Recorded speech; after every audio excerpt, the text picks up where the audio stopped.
There are people in every county who know, without being asked, exactly which land nobody wants. They can name it the way they name old gossip, by the road it sits on, by the family that left it, by the particular flavor of its failure. In Harlan County, in the autumn of 1887, every such person could have told you about the Pettifer Tract. 55 acres of rock-shelved hillside and creek bottom, choked so thoroughly by honeysuckle that the vines had consumed the fence posts, swallowed the gate, and were, by reliable account, working their way up the bark of what few oaks remained. The Pettifer heirs had stopped paying taxes on it 4 years running. The county had finally lost patience with waiting and offered the parcel at the back tax auction on the second Tuesday of October with a starting bid of $11.40, the precise sum owed, not a penny more. Nobody bid. The auctioneer read the listing a second time in case anyone had been distracted. Still, nobody bid. It was, one farmer remarked to another on the courthouse steps that afternoon, the sort of land that insults you just by existing. Nora Vass bid $12, even on the third call. She was 22 years old, alone in the county by 4 months. Her mother gone in July of that year to a fever that had moved through the valley like an unwelcome visitor who stays past any decent hour. She had $9 in a tobacco tin and had borrowed 3 from old Pavlo Hick, who kept bees on the ridge above the grist mill and who did not ask her what the money was for, only pressed it into her hand and said, in the slow, considered English he had carried over from Bohemia decades before, that the land nobody wants is often the land that has not yet met the person it was waiting for. She wrote that down that night on the back of an envelope in the small slanted hand her mother had taught her. She did not know, in October of 1887, how many times she would return to those words before she was done.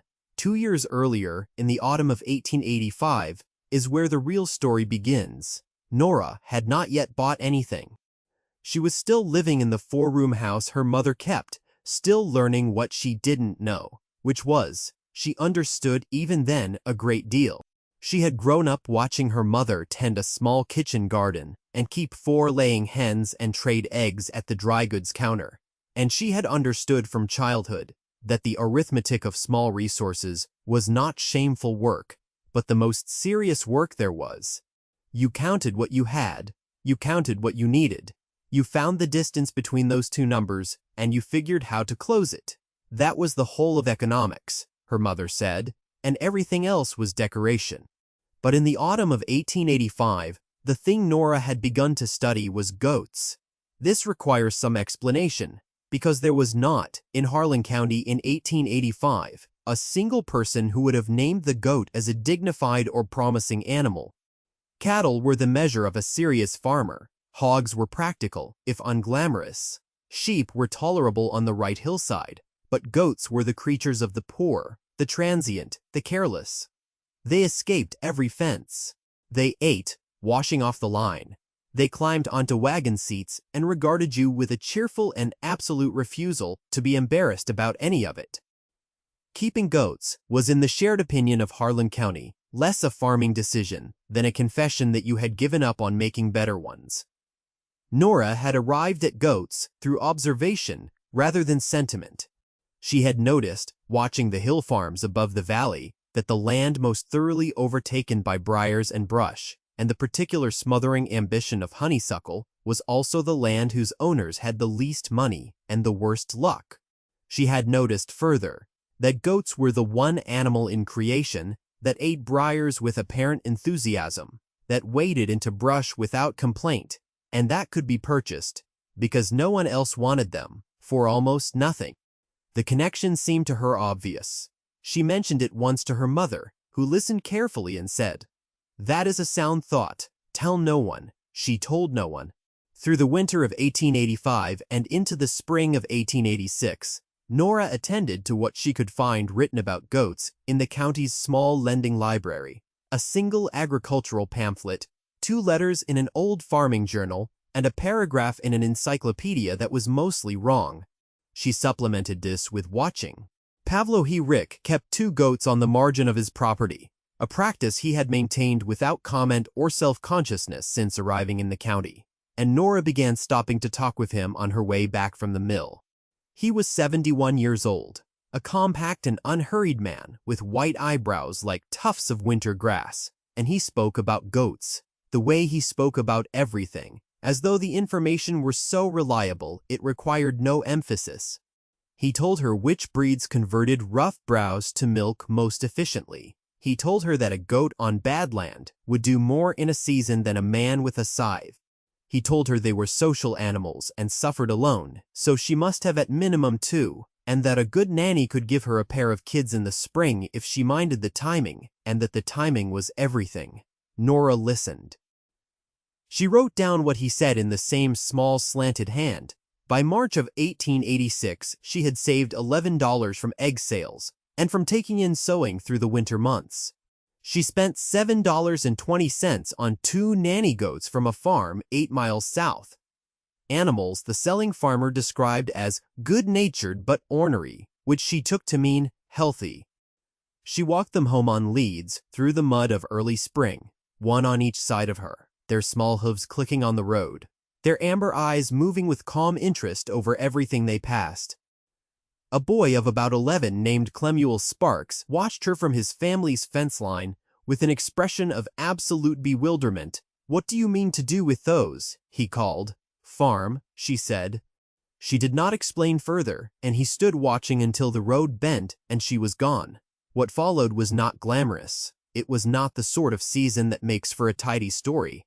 It was work, daily, specific, unglamorous work, the kind that fills the hours so completely that when you lift your head, you are surprised to find that weeks have passed. Nora built a pen from salvaged lumber and learning, the first iteration of which she rebuilt twice before the goats stopped finding their way through it by methods she could not immediately explain. She learned that goats would eat almost anything but preferred certain things, and that the preference was instructive. They moved toward the most nutritious browse first and worked outward, which meant that watching where they went in the first minutes of a new patch told her something about the land itself. She learned their voices. She learned that the small one whom Clemuel Sparks had taken to appearing regularly to observe, and who had named her Agnes without being invited to do so, was the dominant animal despite her size, and that if Agnes was calm, the other, named by the same unofficial authority as Queen Mab, for reasons he could not fully articulate, would follow. Nora did not discourage him from coming. He was useful with the water bucket, and he had a quality she valued, which was that he noticed things and reported them accurately and without embellishment. By May, Agnes had delivered twins, 2 bucklings, small as cats and immediately convinced of their own importance. Nora sold one for $1.75 and kept the other, naming him nothing, which Clemuel found deeply troubling. By July of 1886, she had 4 animals. By September, 6. By the following spring, 11. She kept the arithmetic in a small leather-covered ledger. Her mother had left writing the numbers in ink and the questions in pencil so she could erase them when they were answered. She had told no one what she intended. Not the full shape of it, but in a county of this size, you cannot keep goats secret. People saw her animals when they passed. People mentioned it to other people. The town's verdict assembled itself without any particular ceremony. Silas Court, who ran the feed and supply, told her in the spring of 1887 that she was wasting her youth on something that would never amount to 2 cents. He said it not unkindly, in the manner of someone who believes they are offering a service. She thanked him and bought what she had come to buy and went out. Being right, she had come to believe, was its own kind of reply, and it was a reply that required time. She was willing to take the time. She had noticed that most people, when they mocked a thing, did so quickly and forgot it quickly, and that the same people, when the thing succeeded, remembered only that they had known it all along. She had not yet bought the Pettifer land. That came in October of 1887, the day with the $12 in the auctioneer's second reading, and the courthouse steps, and the remark about the insult of bad land. By then, she had 14 goats and a plan she had been working on in pencil for the better part of a year, erasing and redrawing, and Pavlo Hrick had looked at it on his kitchen table one evening and tapped the paper slowly with one finger and said, "This is right. It will be hard, but it is right." The Pettifer tract was, as advertised, spectacular in its ruin. Nora walked it on a cold morning in late October, with Clemuel beside her, both of them pushing through walls of honeysuckle that in places reached 10 feet and lay so thickly matted that the ground beneath was pale and dead. The creek was still running. She had checked this before the auction, walking the property line at the boundary where it met the road, and there were the remnants of a rail fence along the south edge, and what appeared to be buried so thoroughly in vine that it was detectable only by the geometry of its corners. Some kind of structure near the center of the property. Clemuel found the roof first, or found the place where the vine rounded over a shape that was not a hill. He said, in the voice of a person delivering extraordinary news, "I believe there is a building under there." There was. They would not know what it was for another 3 weeks. She moved the first 4 goats to the Pettifer land in November. Rotating them on rope lines, she staked into the creek bank, moving the stakes daily so they worked across the vine in methodical strips. It was cold, and the work was hard, and the neighbors who passed on the road below said nothing to her face, but said a great deal to each other. A young woman alone could not clear this land. A young woman alone could not manage an enterprise of this kind on this hillside. A young woman alone, in the opinion of certain voices in Harlan County, could not, without assistance, accomplish any serious thing, and the fact that she appeared to be attempting it was either brave or sad, and opinion was divided on which. She moved 2 more goats up in December. She added a temporary lean-to shelter along the east tree line, which Clemuel helped her build on 2 Saturdays, and she spent those evenings by the stove working the arithmetic in the ledger. $12 for the land, cost of the animals, original purchase and feed, through the first winter, $19 and some cents, the salvage lumber and the roofing tin for the lean-to, $2.60. She owed Pavlo $3 still, her egg money from the hens. She still kept at the home place, was bringing in roughly 60 cents a week in winter, less in the deep cold. The numbers were close. They were close in the way that a thing balanced on a fence rail is close to falling, and the question was always, which way it would fall. She reckoned them and adjusted and counted again, and she did not despair. Despair was an indulgence she had decided early she could not afford. She adjusted instead. Adjustment was free. By February of 1888, the goats had eaten the honeysuckle down to bare earth across roughly a quarter acre of the creek bottom, and what was underneath was not the pale dead ground she had feared, but dark creek loam that had been smothered rather than destroyed. The kind of soil that has been composting itself in secret for years, and which breaks apart in your hands with a black, living smell. Nora knelt in it on a cold morning and pressed both palms flat against it and held still for a long moment. This was why. This dark, patient ground under all that smothering vine. This was the thing nobody at the courthouse had bid on. She had understood this from the road, from looking at the shape of the land, from knowing what honeysuckle does over time to the soil beneath it. She had understood it the way you understand a thing when you have been paying attention for long enough. She said nothing about it to anyone but Pavlo, who came up the hill to look, and stood with his hands in his coat pockets and nodded once, slowly, and said, "Yes. That is what I thought would be there. The vine keeps the frost out. The vine feeds the ground when it rots. The vine is only a problem if you cannot move it." She was moving it. 6 goats, and a woman, and a boy, and time.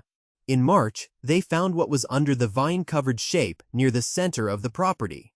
They had been working toward it for weeks, the goats clearing in their methodical and cheerful way, and then one morning the corner of a wall appeared, gray board siding, sound beneath the rot of the outermost layer, and then a window frame, and then a door that swung open on hinges that were rusted but intact.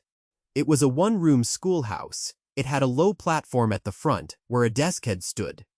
The desk itself long gone, but its shadow still visible in the dust, and the ghostly rectangles of lighter floor where the legs had sat. There were 4 bench desks along the walls. There was a small iron stove in the corner, and when Clemuel opened the firebox door and looked inside, There was not a trace of water damage. Someone had sealed the stove flue with a wooden plug at some point before the vine took over, and the inside of the firebox was as dry as summer. Clemuel stood in the doorway and turned to look at her, and his face was the face of a person who has just understood something much larger than what they were looking at. "This is yours," he said. "It is," Nora said. She sat down on one of the old bench desks and looked at the room and thought about what it was good for. She was practical that way. Something found was not something owned until you knew what to do with it. Through the spring and summer of 1888, the clearing work continued, and the shape of the land beneath the honeysuckle began to emerge, the way a face emerges from a sleeping position, gradually and then all at once recognizable. The south-facing slope above the creek was, as she had calculated, excellent ground for hay, if it was properly maintained, and the creek bottom, where the soil was darkest, could be brought into kitchen garden within a season. She had 11 goats on the property regularly now, rotating across the remaining vine in the method she had worked out over the winter, and the cleared sections were beginning to green, not with honeysuckle, but with the wild clover and grass that had been suppressed for years, and which came back as though they had merely been waiting for permission. She drove a small herd of the kids to the county market in June. She had not announced this. She loaded them into a borrowed wagon before first light and arrived at the market with 7 animals, in good condition, clean, well-fed, with the calm and sturdy temperament that comes from goats who have been raised on varied browse rather than penned on grain. The market buyer, a heavy-set man named Alderson, who bought livestock for resale to farms and households throughout the region, walked around her animals 3 times without speaking. He had a manner that was meant to convey indifference, and which did not quite manage it. He offered her 60 cents per animal. She said she would take $1.10, and if he did not want them at that price, she would drive them to the next county. He bought them for $1.05. She shook his hand and did not smile until she was facing away from him. $7.35, she wrote it in the ledger that evening in ink. The summer of 1888 was the summer the town began to change its mind, or rather, the summer it began the slow, effortful process of changing its mind while pretending it had never made it up in the first place. People drove past the Pettifer tract, which no one yet called anything but the Pettifer tract, though it had not been the Pettifer tract for going on a year, and saw a cleared hillside where the vine had been. They saw goats on the slope in the morning light, the late summer making the grass that came up in the cleared sections a particular deep green, and they saw the schoolhouse with its door open and a lantern burning in it some evenings. They saw Nora's kitchen garden taking shape in the creek bottom, the rows straight and tended.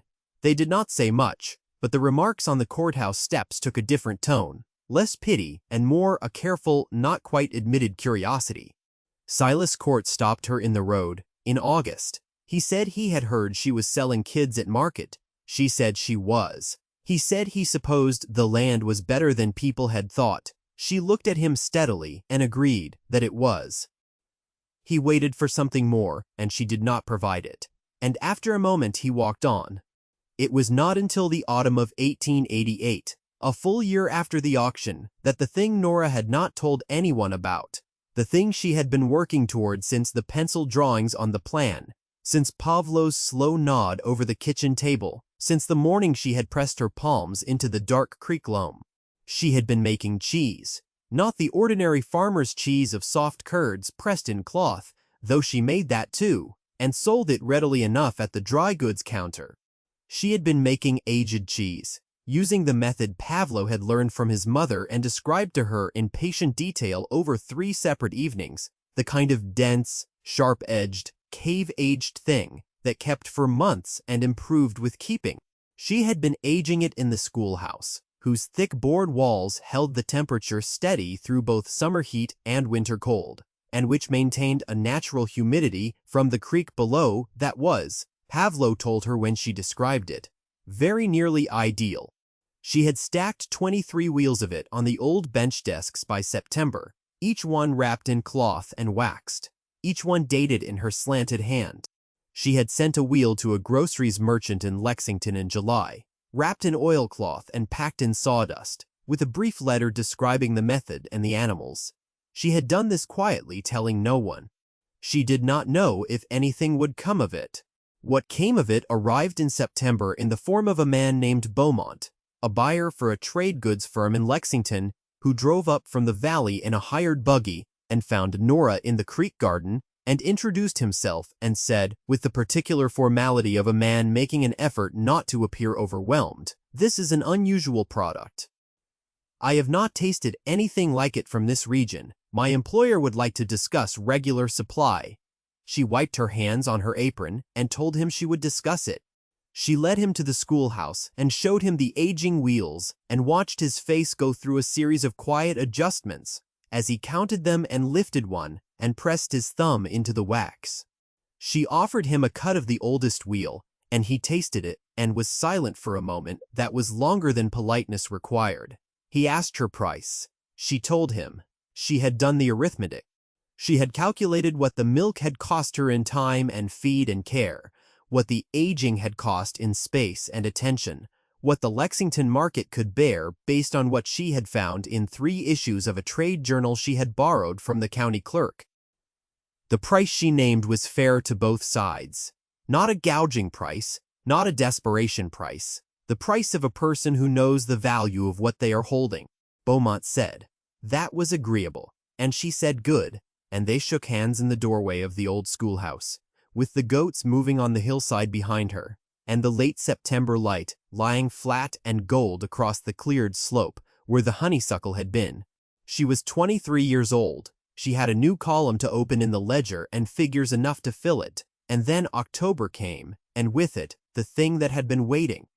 The drought had started in August, though no one called it a drought in August. In August, it was just a dry spell, the kind of dry spell that happens in August, and people said it would break. It did not break in August. It did not break in September. By October, the creek farms in the valley were showing the particular gray-green distress of grass that has stopped growing and begun merely waiting, and the late-cut hay that the valley farmers were counting on for winter fodder had come in thin and short and not enough. The cattle farmers felt it first. Silas Court felt it when his supply orders dropped because his customers had no money. The Whitman brothers on the East Road, who had mortgaged to expand their herd 3 summers before, in a spirit of optimism that now seemed to belong to a different age, felt it when their bank note came due in November, and their cattle were thin and the market was flooded with desperate sellers. It was, in short, the kind of season that rearranges a county. Nora's goats had been on the Pettifer hillside all year, eating browse. Goats on browse do not depend on hay, the way cattle depend on hay. The cleared sections of her hillside had produced, through the summer, a surplus of mixed grass that she had scythed and stacked against the old fence line, enough to supplement through the winter if the browse thinned. Her creek garden had produced, through the dry weeks because the creek, fed from springs higher on the ridge, had not failed, had dropped, but not fail. The water in the creek bottom was the thing she had checked before the auction, the thing that nobody else had checked, the thing that had seemed like simple due diligence, and which turned out to be the difference between surviving a dry autumn and not surviving one. She was not untouched by the drought, she was careful, but she was whole. In November, Margaret Whitman came up the hill road on foot. The Whitman's horse had been sold in September, and knocked at the door of the schoolhouse, which Nora had made into a working room, with a table and a lamp and her ledger and her cheese-aging shelves filling 3 of the 4 walls. Margaret Whitman was a proud woman, which was a quality Nora had always respected even when it was directed at her, and the effort it cost her to knock on that door was written on her face in a language that Nora read without comment. She asked if there was work. She said her husband was not well, and the mortgage had gone to the bank, and they had the children to feed through winter. Nora said there was work if she wanted it. She was producing enough milk now for a second hand at the aging and the wrapping, and she needed someone she could trust with the temperatures and the turning schedule. She did not mention that she could have asked for a good deal more than she paid, given the county situation. She paid a fair wage. That was what she did. There was, through that winter, a man named Garnett Foss who complicated things. He was a produce dealer out of the county seat who had handled agricultural goods, bought cheap from desperate sellers, and sold into city markets at margins that were legal but not, in Nora's view, decent. He had heard about the Lexington arrangement, the way such things always get heard about in small counties, through a traveling man's idle talk, through a driver who overheard a conversation, through the particular osmosis by which secrets move in places where everyone's business is known eventually by everyone. He appeared at the property in December, unannounced, with a manner that was smooth in the way that certain creek stones are smooth, from long practice of being turned over by water. He offered to act as her broker. He would handle all the sales, take his percentage, relieve her of the trouble of negotiating with buyers directly. He said someone alone, someone managing so much already, could not be expected to also manage the mercantile end of things. He said this with a particular emphasis on a loan that was meant to land, and it did land, but not the way he intended. She said she would think about it. What she thought that evening with the lamp and the ledger was, he knows the Lexington arrangement. He knows the price Beaumont pays. He knows the volume. She had told none of this to anyone outside the transaction. There was only one way Foss could know what he appeared to know, which meant that someone had talked, which meant that she was being watched more closely than she had understood. She sent a letter to Beaumont the next morning, asking him to confirm their arrangement in writing, which he did. A formal letter of agreement, signed and witnessed, arrived inside a week. She filed it in the ledger. Then she went to see Pavlo. He listened to her describe Foss with his hands folded on the kitchen table and his white eyebrows held level. When she finished, he said, "A man who tells you that you cannot manage alone is a man who needs you to believe it. When you stop believing it, he has nothing." She asked what to do. He said, "What do you need from him?" She said, "Nothing." He said, "Then tell him so." She told Foss so. At the property, 2 days later, she told him she had a written agreement with her buyer, that her pricing was established, that she was not in need of brokerage services. She said it plainly and without particular heat. He held his smile for a moment too long and then dropped it, and said that she would find the market more complicated than she thought, and she said she supposed she would manage. He left. He did not come back. He went, as greedy men in tight times often do, looking for easier purchase elsewhere, and he found it with the Whitman brothers, who were desperate enough to accept his terms.